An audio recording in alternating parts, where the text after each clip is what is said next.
Hello, this is Dr. Fitzgerald.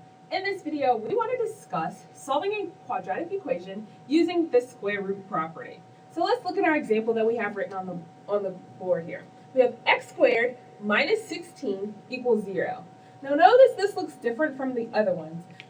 Recall that a quadratic equation is of the form ax squared plus bx plus c equals 0.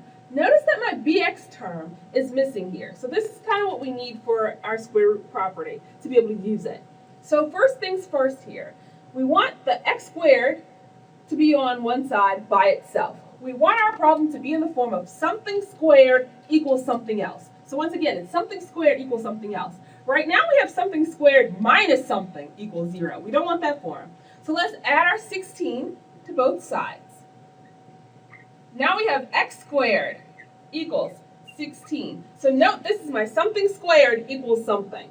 Now how do I solve this? We just simply take the square root of both sides, to solve my problem. When I take the square root of x squared, we simply have x.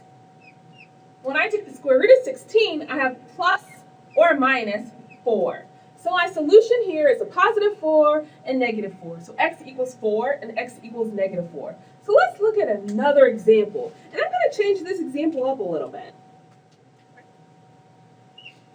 X plus 1 quantity squared equals 49. So notice we have something squared equals something. Something squared equals something. So how do we take care of this? Recall we want to take the square root of both sides. So I'm going to take the square root of both sides. When I take the square root here, we have x plus 1 equals plus or minus 7. X plus 1 equals plus or minus 7. So now lastly, the thing that we need to do to solve this is subtract 1 from both sides. When I subtract 1, we end up with x equals our negative 1 plus or minus 7.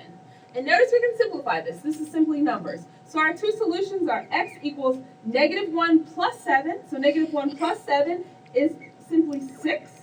And x equals negative 1 minus 7. Negative 1 minus 7 is negative 8. So our two solutions are x equals 6 and x equals negative 8.